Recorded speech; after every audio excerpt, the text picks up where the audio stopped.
Ladies and gentlemen, welcome back to my channel. My name's Marissa, and today I'm going to be doing my April mid-month wrap-up. So I'm doing this in a little bit of a different format today because I kind of ran out of time to film. So this is being done the night before this video is released. So you're welcome.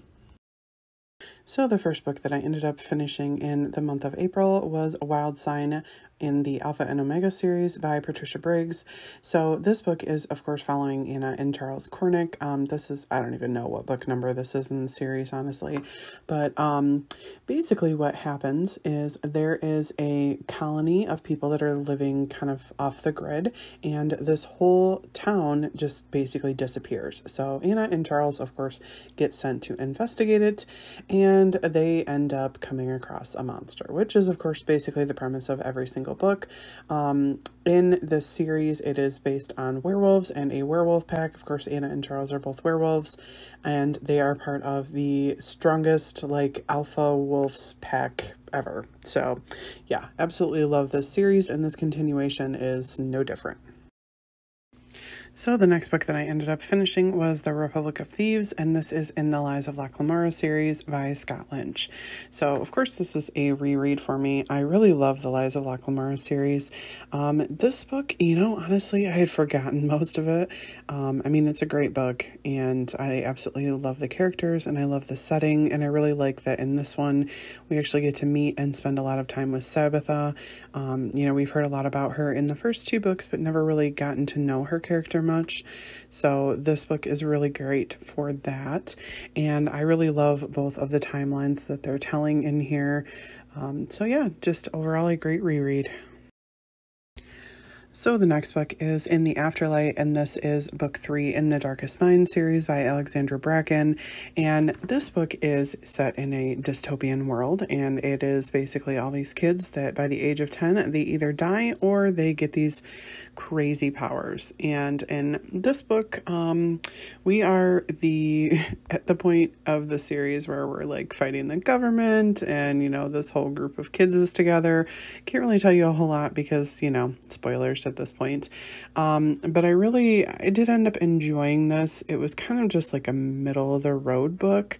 I was actually going to continue on with the series because there is a fourth book, but then I found out that the fourth book is actually set like 5 years after this, so I just really wasn't interested because usually those books don't do much for me. So unfortunately I won't be continuing on with the series or reading the novellas that are in the series, but I did think this book was a pretty decent conclusion to the series as a whole.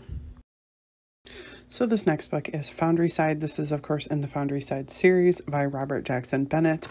And this book series is so good so far. I really, really enjoy this author's writing style. The characters are amazing. The magic system is completely different from anything that I've ever read. I don't know, it's really more science than magic because it's based on these sigils, and they're like these, I don't know, they're not really angelic sigils, they're really like God sigils, and when they're carved in a certain way and certain patterns, they can make objects do things and basically defy the rules of this world. So it can make people fly basically by defying gravity, but there's a lot of science and scientific knowledge that goes into it, and I just think the concept is really interesting.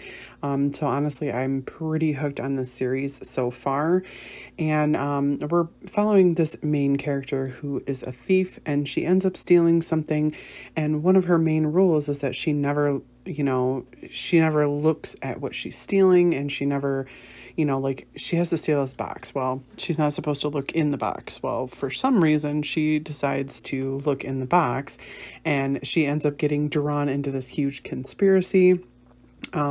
So in this world, there are these different founding houses. There's like 4 major ones in the city, and they're basically the scribing masters is what it's called. And they control all of the scribed products that are in this world, and they're the rich ones. And, she ends up being targeted by some of these scribing houses, and it kind of goes downhill from there. But this book is amazing. I'm reading the second book in the series now, and it is just as good. So highly recommend this series. So the next book that I ended up reading is The Anti-Relationship Year. This is book 2 in the Pact series, and that is by Katie Wismer. If you didn't know, Katie Wismer is actually a fellow booktuber slash author tuber, and I absolutely adore her videos. And I did read the first book in this series, and I liked it. I mean, that one was a YA. This one is more a new adult, but this one is following one of the characters from the first book, Jo. She was kind of like the side character slash best friend in the first one, and this one is following her journey from 2 different timelines, basically her freshman year in college and then her senior year in college. And it is a romance. It's a friends to lovers romance. Overall, I really enjoyed it. I think the romance is great. I think her struggles feel real the whole time, and I kind of, I really relate to her and I really understand where she's coming from. So overall, I thought this was a pretty solid 4-star book for me if I was going to give it a star rating, which I really don't do that anymore. But, I'm just saying it was high, but it wasn't like the perfect book for me. So overall, definitely recommend this one. So we come to the last book that I read in the first half of April, and this is honestly probably the worst book that I've read in the month of April so far. This is the Wolf of Oren-Yaro, the Chronicles of the Bitch Queen series by K.S. Veloso, and honestly, I thought this book was going to be about this really badass queen, like she's a warrior, she doesn't need anybody. She exiled her husband and she killed a man on her coronation day. But honestly, I really just found the main character, to be kind of whiny and kind of like a puppy dog trailing after her husband, because in reality, she really didn't exile her husband. He took off on her. Yeah, it was very disappointing. The book was completely not what I thought it was gonna be. She honestly doesn't really seem that strong to me. Like, yes, she knows how to fight, but like mentally, she just seems really, really whiny. So it was kind of disappointing. So overall, the whole pretense of this book is that she gets a letter from her husband, who she hasn't seen in 5 years, basically asking her to meet up in some foreign country. And instead of like thinking this through, she's like, oh, I still love him. I'm going to go try to get him back. So she just takes off. And then she ends up getting betrayed and separated from her guards. And she's in this foreign country all by herself with no friends. And she basically has a whole lot of help saving her own ass. And it just, I don't know, she just is not the bitch queen that this series is titled to be about.